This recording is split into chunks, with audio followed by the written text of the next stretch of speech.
নমস্কার, আমি রচনা ব্যানার্জি। এর মধ্যেই আমি নিয়ে চলে এসেছি আমার চার খুদে দিদিকে নিয়ে। তাই কি হবে আজকে এখানে? চার খুদে দিদি, হ্যাঁ, চার খুদে দিদি কে?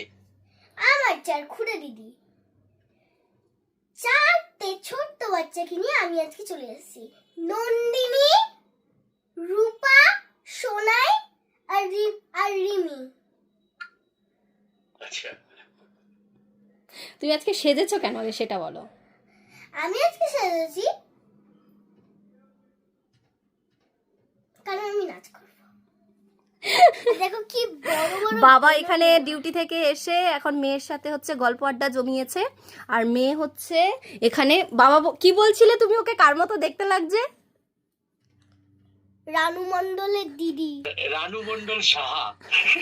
রানু মণ্ডল সাহা না, একটু আগে বলছিল রানু মণ্ডলের দিদি। আর রানু মণ্ডলের দিদি একটু আগে তো কান্নাকাটি করে একাকার হয়ে গেছিলি, সেটা কি হলো? এটা বুঝে নেব। না না না, এটা বুঝলে ভালো লাগবে না, শাড়িটা কিন্তু খুলে যাচ্ছে। আসি এমন পলাশের ভোর